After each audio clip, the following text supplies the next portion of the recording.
அன்பு நேயர்கள் அனைவருக்கும் வணக்கம். இன்றைக்கி தமிழகத்தில் எங்கே பார்த்தாலும் ஒரு பரபரப்பான சமாச்சாரம். நேற்று அதாவது சிதம்பரத்தில் ஒரு நிகழ்வை தொடங்குகிறார் தமிழக முதலமைச்சர் திரு மு.க. ஸ்டாலின் அவர்கள். அதே நேரத்தில் நேற்று சாயந்தரம் பார்த்திங்கனாக்கா மயிலாடுதுறையில் கொட்டும் மழையில் கொடையை பிடிச்சிக்கிட்டு ரோட் ஷோ நடத்துகிறாராம். அது மக்கள்கிட்ட குறைகளை வாங்குறானாம். இப்போ என்ன காலம், இன்னிலேருந்து இன்னும் இந்த மாதத்தை வச்சுக்கோங்க, ஜூலை முடிய போகுது.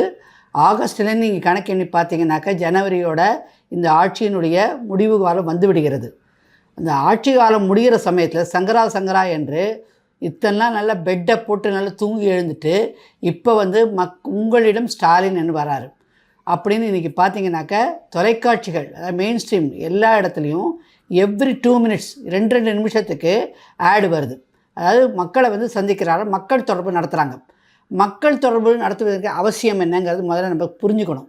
ஏன்னா 4 ஆண்டு கால ஆட்சியில் இவங்க என்ன பண்ணாங்க, மக்கள் தொடர்பு கொள்வதற்கு தான் அந்தந்த பகுதி சட்டமன்ற உறுப்பினர்கள், அது தவிர பஞ்சாயத்து இருக்கிற வார்டு உறுப்பினர்கள், மாமன்ற உறுப்பினர்கள், நகராட்சி மாமன்ற உறுப்பினர்கள், இப்படி பலதரப்பட்ட, அதையும் தாண்டி கட்சி ரீதியாக பகுதி செயலாளர், மாவட்ட செயலாளர், வட்ட செயலாளர், இப்படி பல இடத்துல அவங்க கட்சி ரீதியாக உறுப்பினர்கள் இருக்காங்க. இவங்க என்ன பண்ணிக்கிட்டு இருந்தாங்க, அதுக்கு பதில் சொல்ல முடியுமா திரு ஸ்டாலின் அவர்கள்? இதை பாருங்கள், அவங்க கொடுத்துருக்கிற, அதாவது அதாவது இன்னும் பத்திரிகைகளில் கொடுத்துருக்கிற விளம்பரங்கள், இந்த விளம்பரத்தை முக்கியம் நம்ம பார்க்கணும். மக்களுடைய வரி பணத்தை கொண்டு இந்த திட்டங்களை செயலாக்கப்படுகிறது, மத்திய அரசாகட்டும் மாநில அரசாகட்டும். இந்த விளம்பர பலகையில் பார்த்திங்கனாக்கா கலைஞர் கருணாநிதி அவர்களுடைய புகைப்படம் மட்டும் தோன்றுகிறது. நேற்றுக்கு எல்லா பேப்பர்லேயும் கொடுத்துருக்காங்க ஒரு வாரமாக. அது தர எல்லா தொலைக்காட்சிகள்லையும் வந்துக்கிட்டே இருக்குது. இங்கே நாங்கள் கேட்குறோங்க, கலைஞர் கருணாநிதி மட்டும்தான் இந்த தமிழகத்தினுடைய முதல்வரா, முன்னாளைய முதல்வரா, இல்லை இன்னாளைய முதல்வரா? இது எந்த விதத்தில் ஏற்றுக்க முடியும்? இது என்ன ஜனநாயக நாடா, அல்லது என்ன சொல்கிறது, ஒரு குடியரசு, ஒரு குடும்பத்திற்கு அடிமைப்பட்ட மக்களாக தமிழர்கள்? இதை முக்கியமாக வண்டிப்பாக கிடையாது. இதுதான் திராவிட மாடலா? திராவிடம் என்று ஒன்றுமே கிடையாது. திராவிட மாடல் என்று சொல்லிட்டு எங்கே பார்த்தாலும் கலைஞர் கருணாநிதி அவர்களுடைய சிலைகள். நீங்கள் நல்லா ஞாபகம் வச்சுக்கோங்க. அதாவது மாயாவதி அவர்கள் உத்தரப்பிரதேசத்தை முதலமைச்சராக இருந்தபோது இந்த யானை சின்னத்தை எங்கே பார்த்தாலும் திறந்தாங்க. அது ஒரு பெரிய ஸ்கேம். உச்சநீதிமன்றம் வரைக்கும் போய் அந்த ஊழல் பற்றிய சிலைகள் வைப்பதில் ஊழல் பண்ணியதை கண்டுபிடித்து அவங்க சிபிஐ என்கொயரியில் பெண்டிங்கில் இருக்குது. அதுக்கப்புறம் ஆட்சியை அவங்க தொலைச்சிட்டாங்க. இது சின்ன உதாரணமே இப்போ திமுகவினுடைய ஆட்சி உதறுவதற்கு, அதாவது உதறணும், அப்படி உதறணும், அதாவது அவங்கள ஒன்றும் இல்லாமல் ஆக்குவதற்கு இது ஒன்றே நமக்கு போதும். அதையும் தாண்டி இன்றைக்கி நம்ம பேச போகிறது என்னன்னாக்கா, உங்களிடம் ஸ்டாலின், எங்களிடம் ஸ்டாலினா? ஸ்டாலின் என்பவர் யார்? அந்த ஜெர்மனியில் இருந்த ஒரு கொடுங்கோல் ஆட்சிக்காரர் அந்த ஸ்டாலினா, இல்லை முதலமைச்சர் ஸ்டாலினா? அவருடைய புகைப்படத்தை போடுறாங்க. ஏங்க, உங்களிடம் முதலமைச்சர் போட வேண்டியதானே, அதுக்கு ஸ்டாலின் போடுறீங்க? ஸ்டாலின்னா என்ன? அவருடைய சொந்த படத்தில் கொடுத்துக்கு நம்மளுடைய சேவைகளை பார்க்குறாரா? என்ன கொடுத்துருக்காங்க அட்வர்டைஸ்மெண்ட்டு? நகர்ப்புறம் பஞ்சாயத்துப்புறம், அதாவது நகர்ப்புறம் அல்லது கிராமத்துப்புறங்கிறதுக்கு மாநகராட்சிகள், பஞ்சாயத்து இருக்கிற துறைகளில் அங்கே 15 துறைகள், 46 சேவைகள். நகர்ப்புறத்தை பொறுத்த வரைக்கும் 13 சேவைகள், 13 முகாம்கள், 46 43 சேவைகள்னு சொல்லியிருக்காங்க. துறை 13, 43 சேவைகள்னு சொல்கிறாங்க. அது தர 10,000 முகாம்கள் நடத்தப்படும். தமிழகத்தை பொறுத்த வரைக்கும் பயனாளிகள் என்பவர் 6 கோடி, சுமாராக 6 கோடி தோராயமாக. 234 சட்டமன்ற தொகுதிகள், 234 சட்டமன்ற தொகுதிகளில் இருக்கிற 6,000 கோடி பயனாளிகளுக்கு 10,000 முகாம்கள் எந்த மூலைக்கு? இந்த 10,000 முகாம்கள் என்ன பண்ணுறாங்க? நீங்கள் எனக்கு கவனித்து பாருங்கள். உடனே தீர்வு கிடையாது. என்ன சொல்கிறாங்க? மனுவை வாங்குறாங்க. மனுவை வாங்கிட்டு இது நவம்பருடைய எண்டு வரைக்கும், நவம்பர் கடைசி வரைக்கும் நடத்த போகிறாங்களாம். வாங்கி இந்த மனுவை வாங்கி வச்சுட்டு இவங்க ரிஜிஸ்டர் பண்ணுறாங்க ஆன்லைனில். அது வாங்குறதுக்கு வரிசையாக உட்காந்துருக்காங்க. இதுக்கு தான் நடக்கிறாங்க. மனு வாங்குறதுக்கு எதுக்குங்க முகாமு? ஏன்னா நான் கேட்குறேன், இங்கே என்ன சொல்கிறீங்க, முதலமைச்சருடைய குறை தீர்க்கும் பிரிவுன்னு ஒன்று இருக்குது இல்லையா? அது எங்கே செக்ரட்டரியேட்டில் பணிபுரியுது. அது என்ன செஞ்சுக்கிட்டு இருந்தது இத்தனை நாள்? மக்களை நல்லா கவனித்து பாருங்கள். திமுக ஆட்சி அரசமைத்தவுடன் என்ன சொன்னாங்க? மக்களுடைய குறைகள் அனைத்தும் 100 நாட்களில் தீர்த்து வைக்கப்படும். எந்த மனு பெற்றுக்கொண்டாலும் 100 நாட்கள் தைக்கலாம். அதுக்கு புகார் பெறுவதற்கான பெட்டிகளை வச்சுக்கிட்டு அலைஞ்சாங்க. அது தேர்தல் பிரச்சாரத்தின் போது. அப்பொழுது பெறப்பட்ட மனுக்களின் விதி என்ன, அதனுடைய விதி என்னாச்சு, காலாவதி ஆகிடுச்சா, அதுக்கு மக்களுக்கு பதில் கிடச்சதா, அதுக்கு அதனுடைய தீர்வுகளே காணாத பொழுது இப்போ இருந்து திடீர் தீர்வுகள். அப்போ இது ஒரு விதமான விஞ்ஞான ரீதியான ஊழலை புரிவதற்கு கையாளப்படும் ஒரு முறை. அந்த 100 நாட்களில் பணி விடை கிடைக்கும் சொன்ன மனுக்களுக்கு இன்னும் பதில் கிடைச்சா போய் கேட்டு பாருங்கள், கிடைக்காது. அதையும் தாண்டி என்ன சொன்னாங்க, 100ங்கிற ஒரு எண்ணை குறித்து அந்த நம்பரை உங்கள் தொலைபேசியில் தொடர்பு கொண்டால் உடனே அதுக்கான நிவாரணங்கள் குறித்து நீங்கள் உங்களுடைய புகார்களை பதிவு செய்யலாம்னு சொன்னாங்க. அந்த 100 அந்த அலைவரிசை கொடுத்த அந்த 100 அந்த சேவை என்னாச்சு சொல்ல முடியுமா திரு ஸ்டாலின் அவர்கள்? இது அப்படின்னாக்க, அதாவது மக்களுடைய இன்றைக்கி அஜித்குமாருங்கிற ஒரு இந்த மடப்புறம்ங்கிற ஒரு பகுதியில் இருக்கிற அஜித்குமார் என்ற காவலாளி, கோயில் காவலாளி அடித்து கொல்லப்பட்டிருக்கிறது காவல்துறை, அவருடைய துறை. இது பெருவிதமாக இங்கே தமிழ்நாட்டில் மட்டுமில்லை, அகில இந்திய லெவலில் இது பெருவிதமாக ஒரு பேசும் பொருளாக இருக்குது.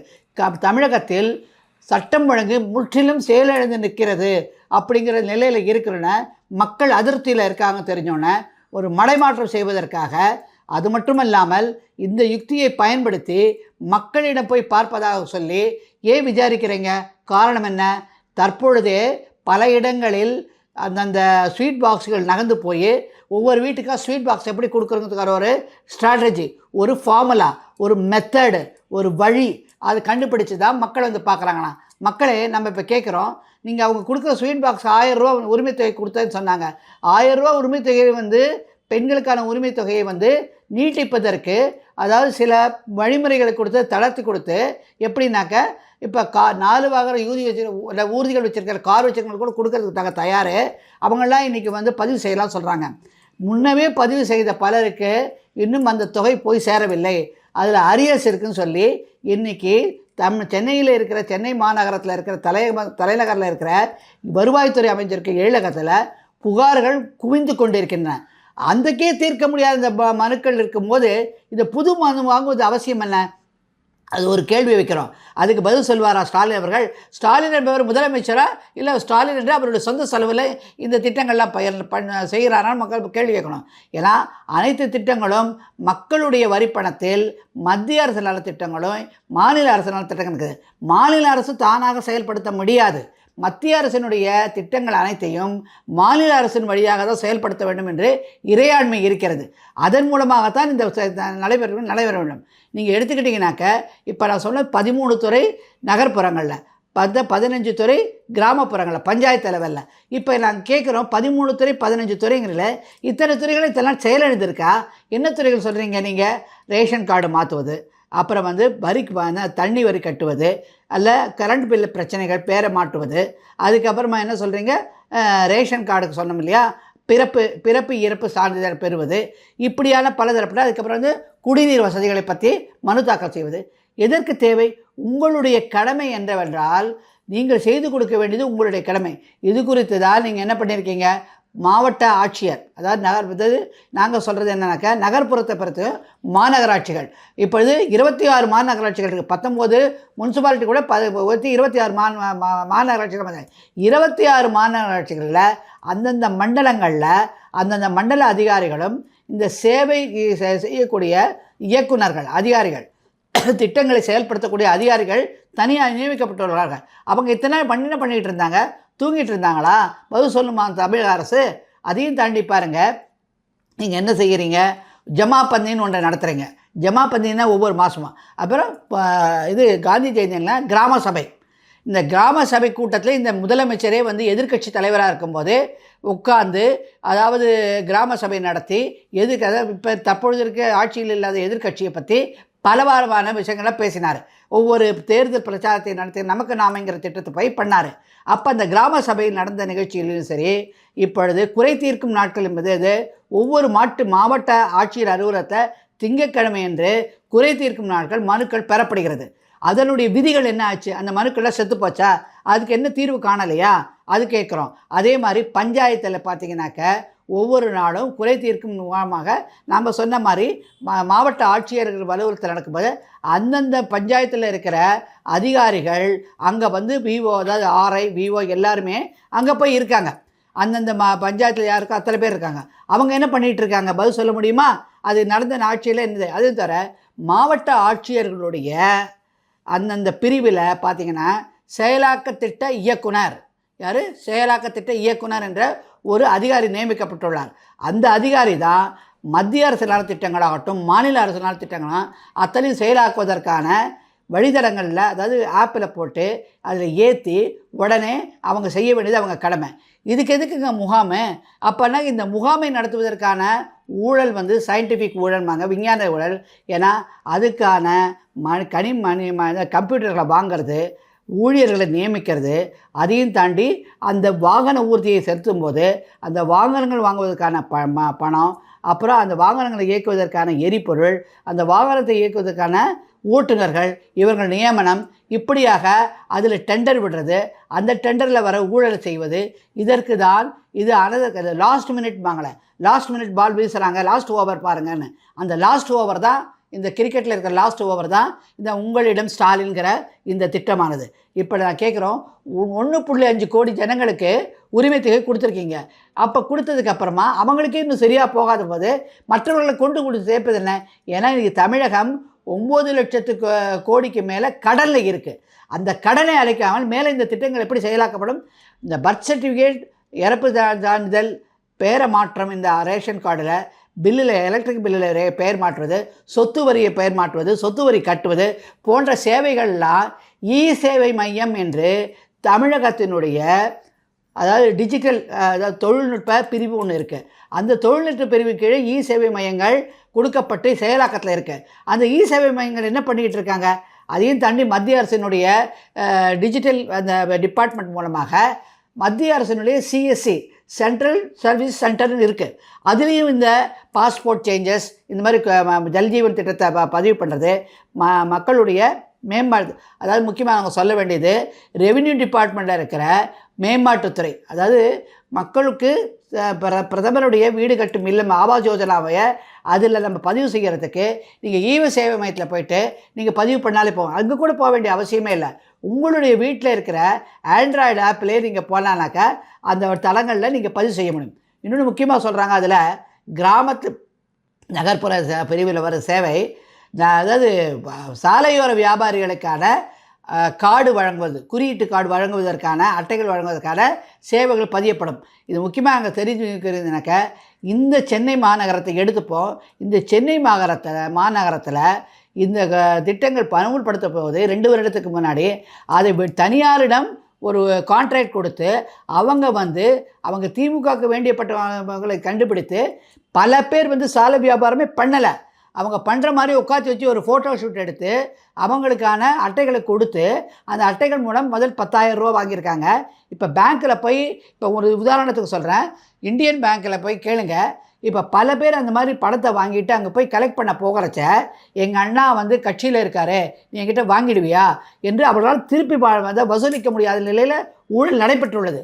இது திமுக ஆட்சியிலிருந்து அகற்றப்படும் போது இந்த திட்டத்து ஊழலே பெரும் அளவில் வெளிவரும் என்பது நிதர்சனமான உண்மை. இதை தான் நாங்கள் என்ன சொல்கிறோம்னாக்க, இந்த திட்டங்களில் இப்போ பண்ண வேண்டிய அவசியமே இல்லை. அப்போ இந்த வட்டாட்சி, அதாவது மாவட்ட ஆட்சியர், பஞ்சாயத்தில் இருக்கிற ஆஃபிஷியல்ஸு, அது தவிர குறை தீர்க்கும் சிஎம்மோட ஆஃபீஸில் இருக்கிற குறை தீர்க்கும் பிரிவு, அதுவும் தவிர என்ன சொல்கிறோம் நாங்கள், ஜமாபந்தி, அதுக்கப்புறமா மண்டே அன்னைக்கு திங்கட்கிழமை முதல் நாள் குறை தீர்க்கும் மனுக்கள் வாங்குவது, 100 சேவை, இதெல்லாம் எங்கே போச்சு? காற்றுல போச்சா? ஏன் செயலாக்கம் இல்லையா? அதையும் தாண்டி பாருங்கள், இப்போ மக்களுடைய குறைகளுக்கு மனு தான் வாங்க போகிறீங்க, மனுக்கு தீர்வு எங்கே? அதாவது நவம்பர் வரைக்கும் இந்த முகாம்கள் நடக்கப்படுறதாக்க, டிசம்பருடைய தான் ஜனவரியிலேருந்தே கோட் ஆஃப் கான்டாக்ட்ங்கிறது வரத்துக்கான முகாந்திரங்கள் அதிகம். அது வந்ததுக்கப்புறமா இவங்க தமிழக அரசை எந்த செயலும் செய்ய முடியாது. ஏன்னா it is coming under direct control of the election commission. Election கமிஷனுடைய தேர்தல் விதிமுறைகள் வந்தப்பறம் இவங்க இந்த மனுக்களை தீர்த்து என்ன பண்ண போகிறாங்க? எப்படி ஏமாத்துறாங்க பாரு மக்களை. நீங்கள் ஏமாத்தவங்க தெரிஞ்சுதான் ஏமாத்தல். இது எப்படி? அதே மாதிரி சுய மகளிர் குழு, அதாவது சுகாதார மகளிர் குழு, அதுக்கான பிரிவுகளும் கூட்டுறவுத்துறை இந்த காலகட்டத்தில் வெறும் விவசாயம், மீனவர், அதையும் தாண்டி தற்பொழுது கூட்டுறவுத்துறையான மேம்பட்டு அகில உலக அளவில் 4வது இடத்துல இந்தியா இருக்குது. அதுக்கான திட்டங்கள் எப்படி வந்ததுனாக்க மின்னணுக்கள் சாதனங்கள் கூட கூட்டுறவுத்துறை வழியாக வாங்கி அதை பயன்படுத்தலாம் என்ற ஒரு திட்டத்தை இப்பொழுது ஒரு 15 நாட்களுக்கு முன்பு மத்திய உள்துறை அமைச்சர், அவர்தான் மத்திய உள்துறை கூட்டுறவுத்துறை அமைச்சரும் திரு அமித்ஷா அவர்கள் ஏற்படுத்தியிருக்காங்க. அப்படி இருக்கும்போது மத்திய உள்துறையில் நடக்கிற திட்டங்களில் மிகவாரி பலனடைச்ச சுயமகளிர் குழுங்கிறது தமிழகம் தான் முதலிடம். அது தமிழகம் முதலிடம் சொல்கிறீங்களே, அந்த சுயமகளிர் குழுவில் 12 கடந்த பட்ஜெட்டில் மட்டும் நிதிநிலை அறிக்கை படுத்தும் போது மத்திய அரசு 10 லட்சத்திலிருந்து 12 லட்சம் வரைக்கும் ஒரு சுயமகளிர் குழுக்கான தொகையை உயர்த்தி இருக்கிறது. அந்த 12 லட்சத்தை வாங்கிட்டு இன்னைய வரைக்கும் வராத கடனாக தான் வங்கிகள் காட்டுகின்றன. அதை பெரும்பாலும் பயனடைந்தவர்கள் யாருனாக்க திமுகவை சேர்ந்த அவங்க அணிங்க. இவங்க என்ன பண்ணுறாங்க, அவங்க போய் பேங்க்குக்காரங்க போய் செக் பண்ணுறச்ச இன்றைக்கி இருக்கிற நிதர்சனமான நிலைமை அவர்கள் தொழிலே புரிவதில்லை. தொழில் புரியாமல் இவங்க ப்ராஜெக்ட் ரிப்போர்ட்டை கொடுத்துட்டு அதை வட்டிக்கு கடன் விட்டு சமாளிக்க இன்றைக்கி ரிப்போர்ட் வருது. அப்படின்னாக்க இந்த ஊழல்கள் எந்த அளவுக்கு போகிறது, இது என்ன செயலாக்கம், இப்பொழுது அவசியம் என்ன? அதெல்லாம் இப்போ இந்த செயலாக்கம் ஒன்றும் நடக்க போகிறதில்ல. இன்னொரு முக்கியமான தகவலை சொல்கிறோம். இப்போ ஆவாஸ் யோஜனாங்க பிரதமருடைய வீடு கட்டும் திட்டம். அந்த திட்டத்தில் பார்த்தீங்கன்னாக்க இப்பொழுது இருக்கிறதுல ஒரு 3 கோடிக்கு மேலே திருப்பி இன்க்ரீஸ் பண்ணியிருக்காங்க இந்த நிதிநிலை பட்ஜெட்டில். அந்த இன்க்ரீஸ் பண்ண இடங்களை பார்த்தா சென்னையில் ஒரு இடத்துல கூட ஆவாஸ் யோஜனா திட்டம் செயலாக்கப்படுவதில்லை. ஏன்னா நகர்ப்புற செயலாக்க திட்டத்தில் ஊழல்கள் வெளிப்பட்டதால் நிறுத்தப்பட்டுள்ளது. அப்படி இருக்க இந்த 13 சேவையில் எப்படி மேம்பாட்டு திட்டத்தில் கொண்டு வராங்க? இது கேள்விக்குறியாக இருக்கு இல்லையா? அது எனக்கு தேவையே இல்லை. நீங்கள் ஆவாஸ் யோஜனா ஆப்பில் போயிட்டு நீங்கள் உங்களுடைய டீட்டெயிலை என்டர் பண்ணாலே உங்களுக்கு ஒரு குறியீட்டு எண் வந்துடும். அந்த குறியீட்டில் ஆட்டோமேட்டிக்காக அந்த மேம்பாட்டுத்துறை இருக்கு இல்லையா, அது ஹவுசிங் போர்டு அந்த இதில் போய் சேர்ந்ததுக்கப்புறம் உங்களுக்கு கம்யூனிகேஷன் வரும். அவ்வளவுதான். இது எதுக்கு நீங்கள் மனுவை வாங்குறீங்க? அவசியமே இல்லையே. ஏன்னா அந்த திட்டத்தின் கீழே 70% மத்திய அரசினுடைய பங்கீடும் 30% தான் மாநில அரசோட பங்கீடு. இதை கனிமொழி அக்கா ஒரு தடவை திருநெல்வேலியில் தூத்துக்குடியில் இருக்கும்போது மாற்றி மக்களை ஏமாற்றுவதற்கு தமிழக அரசுன்னு சொல்லி கலைஞர் திட்டம்னு சொல்கிறாங்க. இது வன்மையாக கலைஞர் என்பவர் தன்னுடைய சொந்த படத்திலிருந்து கொடுத்தாரா? மக்களுடைய வரி கட்டுங்கிற ஊதியத்தின் மேலே வரி கட்டுற நடுத்தர மக்கள் உயர்தர மக்களுடைய பணத்தை கொண்டு செயலாக்கப்படும் துறைகளுக்கு கலைஞர் என்று பெயர் வைப்பது அவசியம் இல்லை. அதையும் தாண்டி இந்த திட்டத்துக்கு இப்போ தான் மனுக்கள் பெற போகிறீங்கனாக்க இத்தனை நாள் அந்த திட்டத்தை செயலாக்காமல் அதுக்கு அடுத்த நிதிகள் எங்கே போச்சுங்கிறது இப்போ ஒரு கேள்விக்குறியாக இருக்குது. இப்போ தான் மனுக்களை பெற போகிறீங்க. அப்போ 4 வருடமாக அதுக்கு மத்திய அரசிலிருந்து பெறப்பட்ட நிதிகளினுடைய நிலைமை என்ன? அது ஒரு கேள்வி.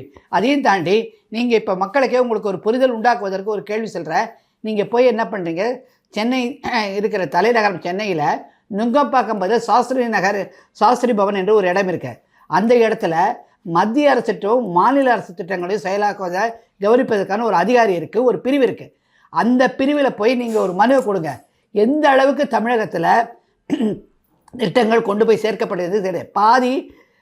பாதியில் 3/4வாசிக்கான நிதி நிலைமைகளை மக்கள் வாங்கி தமிழகம் செயலாக்கவில்லை என்று ஒரு ரிப்போர்ட் வருது. அப்படி இருக்கும்போது இந்த மனுக்கள் எதுக்கு வாங்குறாங்க? இன்னொன்று மக்கள்கிட்ட கேட்குறோம். இந்த ஆடு கொடுத்துருக்காங்க. உச்சநீதிமன்ற வழிகாட்டுதலின்படி மத்திய அரசு நலத்திட்டங்களை பற்றியும் ஒரு புரிதல் உண்டாக்குவதற்கனால் ஒரு விளம்பரம் செய்யப்படுமானால் அந்த விளம்பரத்தில் மாண்புமிகு குடியரசுத் தலைவர், மாண்புமிகு பிரதம மந்திரி, அந்த மாநிலத்தினுடைய முதலமைச்சர் இவர்கள் 3 புகைப்படங்கள் மட்டும்தான் இடம் பெற வேண்டும். ஆனால் இன்றைக்கி பார்த்தாங்கனாக்கா கலைஞர் அவர்களுடைய புகைப்படம் வந்திருக்கு. இது வன்மையாக கண்டிக்கிறதுக்கு உச்சநீதிமன்ற வழிகாட்டுதலுக்கு எதிர்மறையானது. It's a contempt of court violating the procedure. அதே மாதிரி மாநில அரசு திட்டங்களை நீங்கள் செயலாக்க விரும்புகிறீங்கனாக்க அதில் அந்த மாநிலத்தில் இருக்க தற்போதைய முதலமைச்சர் படமும் அந்த துறையை சேர்ந்த அந்த துறை அமைச்சருடைய படங்கள் மட்டும்தான் இடம்பெறணும். இதுதான் விதிமுறை. இதையும் தாண்டி இப்படியாக எந்த இடத்துலையுமே இவங்க கொடுத்துருக்கிறதுல பார்த்தீங்கன்னா ஜல்ஜீவன் திட்டம் இன்றைக்கி 1.5 கோடி ஜனங்களுக்கு குடிநீர் வசதிகள் கிராம பஞ்சாயத்துகளில் செய்யப்பட்டிருக்கு. அதே மாதிரி வீடு திட்டம் திட்டம் கிராமின் அண்ட் அர்பன். கிராமினில் பல இடங்களில் வீடுகள் திட்டங்கள் கொடுக்கப்பட்டு அதுக்கான முத்திரைகள் பறிக்கப்பட்டது. இப்போ மனு வாங்கி இந்த மனுவை ப்ராசஸ் பண்ணி எப்படி கொண்டு போய் சேர்ப்பீங்க? கோட் ஆஃப் கான்டக்ட் இது முக்கியமாக தெரிகிறதா? அதையும் தானே இன்னும் சொல்கிறோம். இன்றைக்கி மனுவை வாங்குவதற்காக இதை விளம்பரப்படுத்துவதற்கான இந்த விளம்பரத்துக்கு செலவழிக்கப்பட்ட தொகைகள் எங்கேருந்து வந்தது? ஏன்னாக்க இப்போயே ஒரு தகவல் வருகிறது. இந்த பிற்படுத்தப்பட்டோர் மாணவர்களுக்கான அந்த பிரிவுகளுக்கான தொகையை மத்திய அரசு அளிக்கிறது. SC ST அண்ட் பழங்குடியினர் அந்த தொகையை அதை பயன்படுத்தாமல் ஆதி திராவிடத்துக்கு கொடுக்கப்பட்ட தொகையை இவர்கள் விளம்பரத்திற்கும் அந்த மகளிருக்கான உரிமை தொகை கொடுப்பதற்கும் மாற்றீடு செய்வதற்காக பல தகவல் வந்திருக்கிறது. அப்போ இந்த அளவுக்கு அப்போ அவர்களுக்கு கொடுக்க வேண்டிய தொகையை மத்திய அரசு கொடுத்ததே அவர்களுடைய உரிமையை பறிக்குவது எந்த விதத்தில் நியாயம்? இப்போ அதை ரிஜிஸ்டர் பண்ணி என்ன பண்ண போகிறீங்க? நீங்களும் பல இடத்துல இந்த நிதிபதியை வாங்கவே இல்லை. இப்போ மனுக்களை வாங்கி என்ன பண்ண போகிறீங்க? இப்போ இந்த மனுக்களை வாங்குறதுக்கு எம்ப்ளாய்மெண்ட் பண்ண இந்த ஊழியர்களுக்கான பணம் எந்த பகுதியிலேருந்து ஒதுக்கப்பட்டது, அந்த நிதி எந்த பிரிவிலேருந்து வந்தது, இதெல்லாம் ஒரு கேள்விக்குறி இருக்குது. இதை தாண்டி மக்கள் என்ன சொல்கிற, இதை விளம்பரப்படுத்துவது இல்லாமல் அன்றாடமாக பத்திரிகையாளர்களிடம் ஒரு பிரீஃபிங் எடுத்துரைக்கப்படும் என்று 4 அதிகாரிகள் நியமிக்கப்பட்டுள்ளார்கள். அந்த 4 அதிகாரிகள் யாருனாக்க கூட்டுறவுத்துறை செயலாளர், அதே மாதிரி வருவாய் செயலாளர், அதுக்கப்புறம் இன்னொருத்தர் கிஷன் பேடி, அப்புறம் இன்னொருத்தர் 4 பேர், Amudha madam, doctor Radhakrishnan sir, அப்புறம் கர்சிங் பேடி அவர்கள், அப்புறம் இன்னொருத்தர் போட்டிருக்காங்க. இந்த 4 செயலாளர்களும் மூத்த பிரிவு IAS அதிகாரிகள். அவர்களை கொண்டு மக்களிடம் கொண்டு சேர்ப்பதற்கு அவசியம் என்ன? ஏனெனில் ஒவ்வொரு ஒவ்வொரு மாவட்டத்திலையும் சரி, தலைமையகத்திலும் சரி, செய்தி தொடர்பாளர் ஒரு பிரிவு இருக்கிறது. அந்த பிரிவில் அதிகாரிகள் நியமனப்பட்டிருக்காங்க. அந்த அதிகாரிகள் PROs என்ன பண்ணிகிட்டு இருக்காங்க? அவங்களால அந்த பேம்ப்ளெட்டை கொடுத்து நோட்டீஸை கொடுத்து மக்களிடம் கொண்டு போய் சேர்க்க முடியும் இல்லையா? இவர்கள் எதுக்கு அந்த வேலை செய்யணும்? இன்றைக்கி பார்த்தீங்கன்னாக்கா தமிழக அரசுக்கு கொடுக்கப்பட்ட மனுக்கள் பரிசீலனை செய்யப்பட்டு தீர்வு கிடைக்காமல் உயர்நீதிமன்றத்தின் கதவை தட்டும் மக்கள் 15,000 பேர். இந்த 15,000த்துக்கான தீர்வையே இந்த செயலாளர்களால் தீர்க்க முடியல. முக்கியமாக வருவாய்த்துறை. இந்த வருவாய்த்துறையில் பட்டாக்களை மின்னணு மயமாக மாற்றினாங்க, டிஜிட்டல் பட்டாவை. அப்போ குளறுபடிகள் மிகவும் நடந்ததாகவும், கோயில் நிலங்கள்லாம் முறையான இந்த பட்டா நிலங்கள் கோயில் நிலங்கள்னு சொல்லி பல குளறுபடிகள் இருக்குது. அதுக்கு பொறுப்பாளர் யார்? திருமதி அமுதா IAS அவர்கள். அவர்களிடம் சமீபமாக ஒரு பெண்மணி தன்னுடைய பட்டாவில் இராணுவ விதவை தனக்கு கணவருக்கு கிடைக்கப்பட்ட நிலத்தில் பட்டாவை தவறுதல் செய்து விட்டார்கள் என்று ஒரு மனு கொடுத்து அந்த மனுவில் ஆக்ஷன் எடுக்காமல் 3 வருஷமாக வச்சுட்டு இருந்து நில அளவையர் அதற்கு மேலே அவங்க உயர்நீதிமன்றம் போய் அந்த உயர்நீதிமன்றத்தில் கிடைத்த ஆணையை கொண்டு போய் கொடுத்து கூட டிசம்பரில் கொடுத்து கூட இன்னைய வரைக்கும் மாற்றங்கள் நடப்பில்லை. அவங்க நேராகவே போய் அந்த அமுதா IAS அவர்களை பார்த்து அந்த மனுவை கொடுத்தாங்க. அந்த மனுக்கு கிடைக்கலையா? இன்றைக்கி 6 மாதம் ஆகுது. இப்போ எதுக்கு மனு வாங்குறீங்க நீங்கள்? அப்போ அந்த மனுக்கு என்ன பதில் சொல்வார் திருமதி அமுதா IAS அவர்கள்? இப்படிதாக தான் ஒரு வேலையும் நடக்காமல் மக்களிடம் ஒரு ட்ராமா, பொய்யை தவிர மாயை பிம்பத்தை உருவாக்கி பொய்யுரையை கொண்டு மக்களை எப்படி ஏமாற்றுவது? இப்போ மனுக்களை பெற்று மட்டும் தீர்வு கிடைக்காமல் பெறுவதற்கான அவசியம் என்ன? பிறப்பு சர்டிஃபிகேட்டில் இன்றைக்கி பிறக்கிற இந்த குழந்தைகளுக்கு மாநில கவர்மெண்ட் ஹாஸ்பிட்டல் ஆகட்டும், அரசு மருத்துவமனை, ப்ரைவேட் ஹாஸ்பிட்டல் ஆகட்டும், தனியார் மருத்துவமனை, உடனே அவங்க பேர் நேம் கேட்குறாங்க. குழந்தைக்கு என்ன பேர் வைக்கிறாங்க? அது போட்டு பிறப்பு சர்டிஃபிகேட் 2 நாளில் வந்துடுது. இறப்பு சர்டிஃபிகேட் நம்ம டவுன்லோட் பண்ண முடியும். இதற்கு அவசியம் என்ன? மனுவை பெறுவதற்கு இது என்ன ஊரை ஏமாத்துகிற வேலையா? மக்கள் பதில் சொல்லுவார்களா தலைவர்கள்?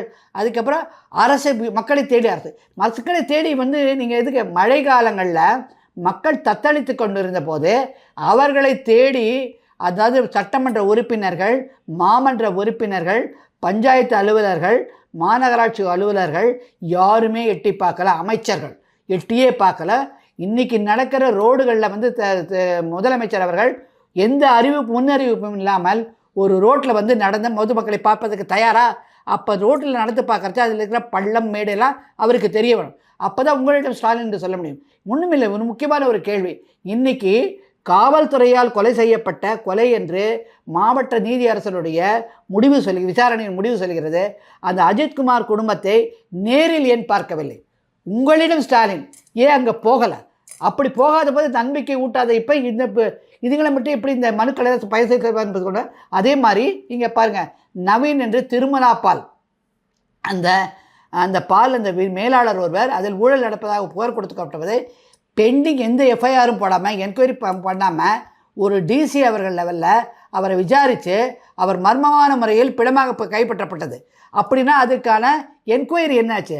அந்த குடும்பத்தை உங்களிடம் ஸ்டாலின் என்று போனீங்களா நீங்கள்? அண்ணா மாணவி, அந்த அண்ணா யூனிவர்சிட்டி மாணவிக்கு நடந்த பாலியல் கொடுமை கொடுத்த அந்த மாணவி வீட்டுக்கு போய் கதவை தட்டி பார்த்தீங்களா? ஒரு சிறு குழந்தை அண்ணா நகரில் பாலியல் குற்றத்திற்கு ஆளாக்கி அவங்க விசாரணை நடந்தபோது அதுக்கு உதவி புரிந்த காவலாளர்களை, உதவி புரிந்த பெண் மகளிர் அந்த போலீஸே உதவி புரிந்ததற்கு அந்த குடும்பத்துக்கு இப்போ தட்டி பார்த்தீங்களா? இப்படியாக சொல்லிக்கொண்டே போகலாம். இதெல்லாம் இப்போ சமீப காலத்தில் நடந்தது. இதெல்லாம் மடை திருப்புவதற்காக உங்களிடம் சொல்ல, அவர்களை பொண்ணு ஏன் வீட்டுக்கு நீங்கள் போகலை? பதில் சொல்ல முடியுமா? அதை விடுங்க. கள்ளக்குறிச்சி சாராயத்தில் எத்தனை பேர் இறந்தாங்க? அவங்களுடைய வீட்டிற்கெல்லாம் இவர் ஸ்டாலின் அவர்கள் போனாரா? உங்களிடம் ஸ்டாலின் இந்த திட்டத்தில் இப்போ தான் போவீங்களா? அதில் என்ன பிரயோஜனம்? இன்றைக்கி சிவகாசி மாவட்டத்தில், சிவகாசி பகுதியில் மாணவர்கள் போதையில் அந்த ஆசிரியரே அடித்து அவர் இன்றைக்கி சீரியஸான முறையில் ஹாஸ்பிட்டலில் இருக்கார். இன்றைக்கி உடனே போய் பார்த்தாரா அந்த ஆசிரியரை? இன்றைக்கி போதை கலாச்சாரத்தினால, குடி கலாச்சாரத்தினால பள்ளியில் இயங்காத நிலை இருக்கிற போது, அதே மாதிரி ஒரு பள்ளி சிறுவர்கள் திருச்சி மாவட்டத்தை சேர்ந்த ஒரு பகுதியில் பள்ளி சிறார்கள் அந்த அந்த என்ன சொல்கிறது, அந்த மலை கழிப்பிடத்தை அவர்களை கொண்டு சுத்தம் செய்வதற்கான வீடியோக்கள் வந்து இன்றைக்கி அந்த மாதிரி பாதிக்கப்பட்ட சிறார்களுக்கு கொடுமைப்படுத்திய அந்த தலைமை ஆசிரியராகட்டும், அவர் செய்த கொடுமைக்கு ஆக்ஷன் எடுத்தது இல்லாமல் அந்த கொடுமைக்கு உள்ளாக்கப்பட்ட அந்த சிறார்கள் குடும்பத்தையும் சிறாரையும் போய் உங்களுடைய ஸ்டாலின் பார்த்தாரா? இன்று அடிப்பட்டு குடிபாதைகள் யார் யார் இருக்கிறாங்க என்று இன்றைக்கி போலீஸ் விசாரணை பண்ணுது. இதுதான் தமிழகத்தின் நிலைமை. இதை மலைமாற்றம் செய்வதற்கு தான் இவங்க மனுக்களை வாங்குறேன்னு சொல்லி ஒரு ட்ராமா போடுறாங்க. ஸ்டாலின் அவர்களுக்கு ஒரே ஒரு கேள்வி, உங்களிடம் ஸ்டாலின் என்று நீங்கள் சொல்வது எந்த விதத்தில் நியாயம்? உங்கள் குடும்பத்தோட பட்ஜெட்டை கொண்டு வந்து மக்களுக்கு செய்கிறீங்களா? எங்களுடைய வரிப்படம். அதனால் இந்த டைட்டிலே தவறான டைட்டில், அந்த தலைப்பே தவறானது. உங்களிடம் முதலமைச்சர், எங்களிடம் முதலமைச்சர் இப்போ வருவதற்கு அவசியம் என்ன? இந்த மக்களே, நீங்கள் உங்களிடம் வரும்போது உங்களுடைய ஆதார் விவகாரம், உங்களுடைய ஓட்டர்ஸ் ஐடி, எந்த பூத்தில் இருக்கீங்க, இதை கேட்க வேண்டிய அவசியம் என்ன? ஏன்னாக்க இவங்க கொடுக்க வேண்டிய ஸ்வீட் பாக்ஸை செய்வதற்கான இந்த முறையை இப்போ இன்றைக்கி கூட நேற்றுக்கு நடந்த ஆங்கில ஊடகத்தில் நடந்த ஒரு விவாதத்தில் இது பெருவாரியாக பேசப்பட்டது. எப்படின்னாக்க சட்டம் ஒழுங்கு மிகவும் மோசமான நிலையில் இருக்கிறதாக பெண்களும் ஆண்களும் அதிகபட்ச சதவீதத்தில் பதில் சொல்கிறாங்க. அப்படி இருக்கும் பட்சத்தில் இன்றைக்கி இவர்கள் போய் தேடுவதனாக்க இதை மடைமாற்றம் செய்து அவர்களை சமாதானப்படுத்தி வாக்கு வங்கியை பெறுவதற்கு தான் இது கையாளப்படுகிறது. ஆனால் இந்த மனுக்களால் எந்த தீர்வும் வராது. இந்த மனுக்கள் பெறப்பட்ட நேரம் வந்து நவம்பர் 2னாக்க டிசம்பர் 1 மாதத்தில் இதுக்கு தீர்வு காண முடியாது. ஜனவரி மாதம் கோட் ஆஃப் கான்டக்ட் வரும். இவரை செய்ய முடியாது. ஏமாற்று வேலை, சித்து வேலை என்பது தான் நிதர்சனமான உண்மை. எனவே மக்களை ஏமாந்து போயிடாதீங்க. மிகவும் சிறப்பாக செய்கிறாள். மனுவை வந்து நீங்கள் கொடுக்க வேண்டிய அவசியமே இல்லைங்க. இப்போ இது ஊழல் நடக்கிறது நான் சொன்னது தான் நிதர்சனமான உண்மை. எனவே மறந்து கூட, அதாவது இப்போ நான் குறிப்பிட்ட குறை தீர்க்கும் நாட்கள், குறை தீர்க்கும் பிரிவுகள்லாம் இருக்கிறச்ச அங்கெல்லாம் வேலை செய்யாமல் அவங்கெல்லாம் நல்ல வரி பணத்தில் நல்ல சேலரி வாங்கிட்டு நல்லா தூங்கி எழுந்து வந்துட்டு அமைச்சர்கள் தூங்கி எழுந்து அமைச்சர்களாகட்டும் வார்டு கவுன்சிலராகட்டும் எதில் பிஸியாக இருந்தாங்க? கட்ட பஞ்சாயத்து. இந்த அஜித்குமாரோடைய மரணத்தில் கூட போலீஸ்காரங்க கட்ட பஞ்சாயத்தோட தான் வீடியோ வைரல் போகுது. அப்போ வீடியோ பொய்யா? அது கேட்குறோம். அதில் தான் அவங்க கவனம் செலுத்தினார்களே தவிர மக்கள் குறைகளை சேர்ப்பது இல்லை என்பது திமுக அரசை ஒப்புக்கொண்டதாக தான் இந்த திட்டம், அந்த முகாமானது நடத்தப்படுகிறது. அப்போ நம்மளை பாதுகாப்பதற்கு தேர்ந்தெடுக்கப்பட்ட அனுப்பிய முதலமைச்சர் அவருடைய குழுக்கள் தோர்த்து விட்டார்கள் என்பது தான் நிதர்சனமான உண்மை. அதனுடைய விளைவு தான் இன்றைக்கி முகாமுங்க. 4 வருஷமாக செய்யாததை இன்றைக்கி செய்ய போகிறேன்னு சொல்லி மனுக்களை வாங்கிட்டு பொட்டியில் போட்டு குறை தீர்க்கும் 100 நாட்கள் பொட்டிகள், அதே பொட்டி தான் இப்போ கம்ப்யூட்டரில் போகுது. வேறு எதுவுமே கிடையாது. எனவே இது முற்றிலும், அதாவது ஒப்புதல் வாக்கு மூலம் by Tamil Nadu government. It's an admitted fact they did not work. அதுதான் இதனுடைய உண்மையான நிலவரம். கூட்டி கழித்து பாருங்கள், சரியாக இருக்குங்கிறது. மாநில அரசு செயல்படவில்லை என்பதை இந்த திட்டத்தின் மூலமே தமிழக அரசு ஒப்புக்கொண்டது என்பதை மக்களை புரிந்து கொள்க. அடுத்த முறையும் ஏமாந்து இவங்களிடம் ஒப்படைக்காதீங்க. மத்திய அரசு நல திட்டங்கள் உங்களுக்கு வந்து சேர்ந்ததுக்கு காரணம் தமிழக பாஜக பாராளுமன்ற தேர்தலுக்கு பிறகு அதனுடைய முன்னாள் மாநில தலைவர் திரு அண்ணாமலை அவர்கள் மத்திய அரசு நலத்திட்ட பிரிவுன்னு ஒன்றை உருவாக்கி ஒவ்வொரு பூத்திலையும் முகாமிட்டு அதை செயலாக்கி ஆயுஷ்மான் கார்டு வந்திருக்கு, மருத்துவ காப்பீடு கார்டு வந்திருக்கு, அது தடை அவர்களுக்கு ஆயுள் காப்பீடு இன்சூரன்ஸ் வந்திருக்கு, ரேஷன் கார்டு கொடுத்துருக்கோம், ரேஷனில் குறைத்திருக்கு நடத்தியிருக்காங்க, இவ்வளோ நடத்தியிருக்காங்க. உடனே பலன் கிடைச்சதை மக்கள் பேசுகிறாங்க. அதுதான் உண்மையான செயலாக்கம். இது மனுக்களை வாக்குவது செயலாக்கமா? எனவே மக்களே, இது உண்மையான வாக்கு மூலம் தமிழக அரசு தான் செயல்படவில்லை என்று மக்களிடம் வந்து மன்னிப்பு கேட்கும் விதமாக உங்கள்கிட்ட மனுக்களை வாங்குறாங்க தான் நிதர்சனமான உண்மை. புரிந்து கொள்ளுங்கள். ஏமாறாதவர்கள் கண் விழித்துக் கொள்ளுங்கள். இதுக்கோசரம் போய் அங்கே க்யூவில் நின்று டயத்தை வேஸ்ட் அடிக்காதீங்க. உங்கள் வீட்டிலே பண்ணுங்கள் என்று கூறி விடைபெறுகிறேன். நன்றி, வணக்கம்.